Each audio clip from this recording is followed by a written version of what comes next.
We are just about 2 weeks away from college football, and the national champions will line it up against Oklahoma State, their first challenger to their throne here in 2014. And we bring in Brittnee Taylor Newman of Last Word on Sports and a number of platforms that you can catch her work on. And Brittnee, thanks so much for joining us to talk some Florida State football. Yeah, absolutely. Thanks for having me.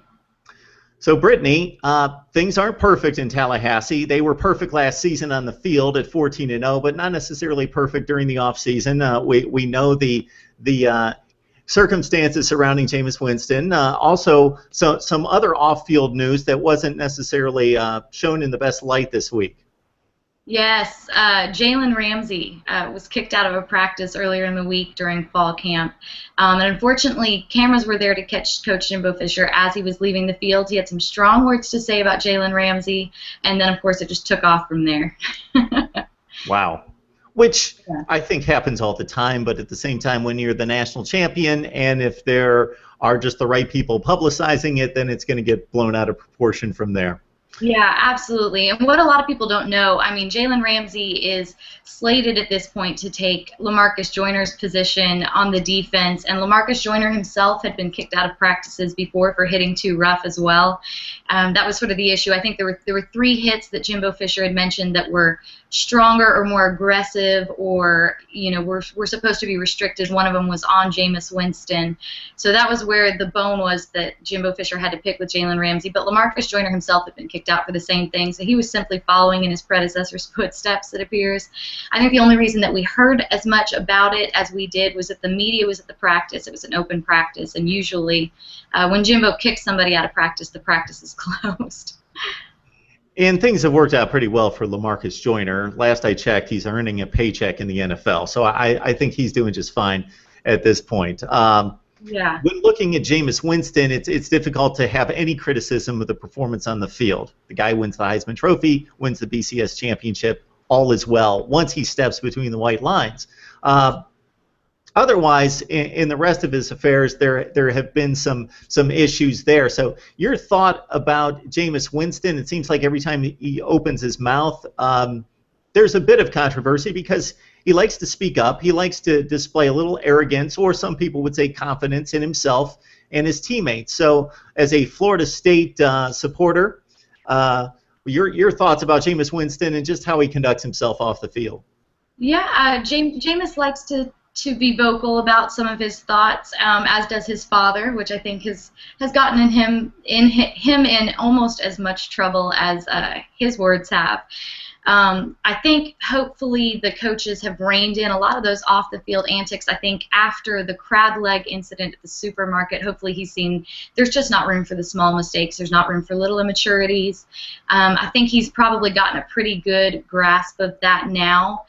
Moving forward, if it continues through the 2014 season, I think any chance that he would have of being a Heisman hopeful again are probably going to be affected by those off-the-field antics. So hopefully for Jameis's sake, he's kind of realized how weighted those small little immaturity inconsistencies are. Well, Brittnee, the team loses a ton of talent to the NFL. I don't know that I've seen a team reload. At least it's projected to not level off in any way. Going into 2014. That remains to be seen, but at the same time, I don't think we expect much of a decline in performance. So let's start at the running back position. A couple NFL guys in Devonta Freeman and James Wilder moving on to the next level. You got Carlos Williams, who got most of his playing time in the second half last year and just put up ridiculous numbers when he got the chance. 11 touchdowns included. He was a safety at one point. So your thoughts about the running back position and who may step in as well? Well, Carlos Williams is definitely a lock. He's been kind of the star standout the whole way through camp, as was expected. I mean, we all knew that was going to happen. Behind him is Mario Pender, an incredibly fast kid. He's missed his first 2 years with Florida State with academics, injury issues, didn't get to play. He was the number 8 running back actually coming out of the 2012 class, and interestingly enough, he's the only running back out of the top 10 of that class who's never been on the field for a single snap during a game. So probably the only person more hungry to make an impact at running back this year than Carlos Williams would be Mario Pender, so I would keep an eye on him. Behind him, you've got Rashad Greene, fast kid as well. He had some contributions on the field last year. I'd expect to see some more of him. But I would definitely keep an eye on the kid on the depth chart behind him, Dalvin Cook. Decommitted from the Florida Gators late last year, came over, highly touted, highly talented kid. He's very young, he's unproven, but he's definitely going to have an impact once he gets to get on the field. Okay, I saw a bit of a smile on your face when you mentioned that Dalvin Cook decommitted from Florida. I know that there's a little rivalry there, a little one. Confirm nor deny. Okay, looking at the wide receiver position, the staple of that group, and it seems like he's been there forever in Tallahassee, is Rashad Greene. He's such a polished receiver, does a great job. But, of course, Kelvin Benjamin gone, first-round pick. Kenny Shaw gone. Your thoughts about the wide receiver core? Well, definitely Rashad Greene. You're going to see a ton from him. Jimbo Fisher mentioned the other day he's on slate to be the all-time catch, all-time yards, all-time touchdown leader for Florida State. If he repeats his stats from 2013, he could have a huge year.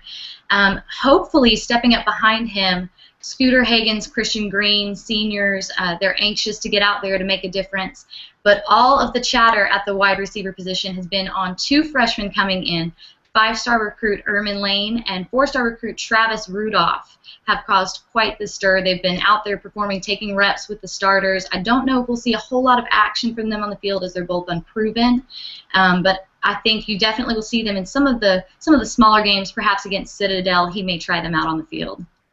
Okay, let's give the offensive line a little love. Oh, we can't dismiss Nick O'Leary as one of the best tight ends in the country, and certainly will get possibly more targets this season at tight end. But the offensive line, I believe 4 out of 5 of these guys come back, and this was an offensive line that paved the way for the most prolific offense in the country. So you should be okay on the offensive front. I know that this is a recurring theme that Florida State has no weaknesses, but I'm trying to find them, but not on the offensive line. Yeah, 4 or 5 starters coming back. It's probably the portion of the team that Jimbo Fisher is the most certain of.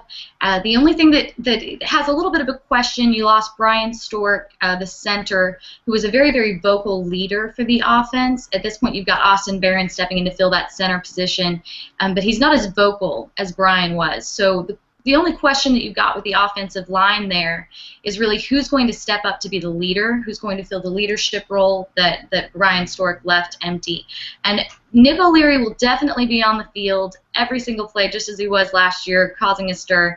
But behind him, there's a young kid, a basketball player, who's actually offered a basketball scholarship to UConn. His name is Marvin Sanders, and he's 6'6". Marvin Saunders. He's 6'6".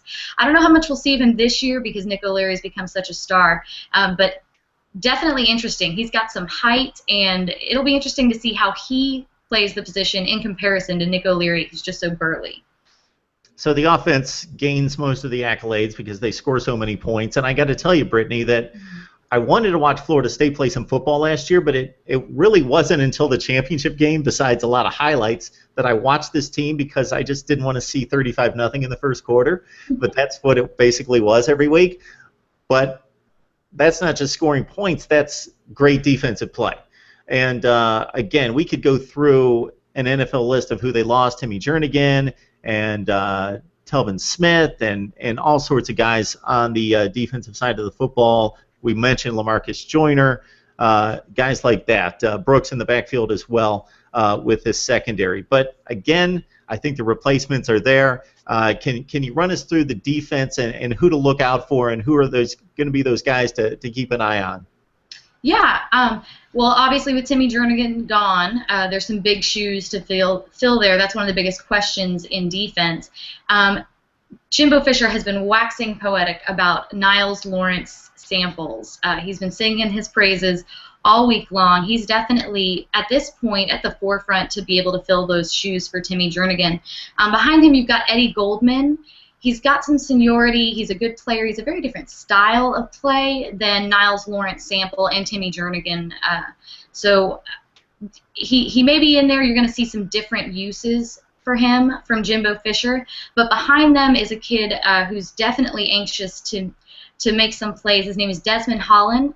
He's a senior this year, transferred over last year, didn't really get to get his feet wet too much. He was still sort of getting adjusted to the play, the team, campus, everything about life at FSU, and he's very, very aware and has been very vocal during media days about the fact that this is his senior year. It's his time to be a leader. He is vying for a chance to be able to fill that leadership role. Okay, yeah. So the defense should be rock solid, no question about it. In looking at the special teams, just the kicker. And again, looking for weaknesses on this football team, you go to the place kicker, he missed one kick. Roberto Aguayo, some older Florida State fans could have appreciated having that type of reliability at place kicker like 25 years ago, but it wasn't in place then. But again, Aguayo coming back after just a freshman season there. So your thoughts about before we let you go, Brittnee, about just the Florida State, the vibe, the feel. There was a bit of a drought during some of the 2000s, and when I say drought, I mean drought for a Florida State standard. And then once Jimbo Fisher took over, the recruiting classes have just been amazing. But the teams on the field were very good, but it seems to have been building up to this crescendo of this kind of talent and this kind of roster, and it's got to be a good feeling to be a Florida State fan at this point. Yeah, absolutely. And I think the team coming into this year is as poised as can be for making another run at it. It's always difficult to go at it again. There's a little bit of confidence there, overconfidence perhaps, things like that. But they've sort of taken the stance that they're not the defending national champions. They're just returning to make another national championship run. The team motto for the year has been Dallas to Dallas. That's sort of their mojo, is to try to look at consistency all the way through, from the first game against Oklahoma State to what they hope they'll be playing in the championship game in Dallas again. After the first college football playoff, which will be interesting to see how they make it through two very, very tough games after an ACC championship. But I think they've poised themselves as best as they possibly can for a run at that. Jimbo Fisher has certainly used all of this to his advantage in recruiting. When you look at the class that came in this year, the freshmen are huge. I think you've got one player who's 5'11", and the median height is 6'2", 6'3", 6'4", so there's a lot of height, a lot of size in the incoming freshmen, a lot of depth and a lot of talent. So Jimbo Fisher's definitely been working this championship to his advantage to try to set himself up to not have so many lean years in the future as Florida State experienced in the past. Dallas to Dallas, I didn't make that connection, but it fits. Yes, it all starts at the Cowboy Stadium, and most people would expect it to end there. With possibly another national championship, but 14 difficult games to go, possibly 15 with the added additional playoff game in the Final Four. Brittnee Taylor Newman writes for Last Word on Sports, amongst a number of other platforms as well. Brittnee, we thank you so much for the insight and the information on Florida State. Yeah, absolutely. Thanks for having me.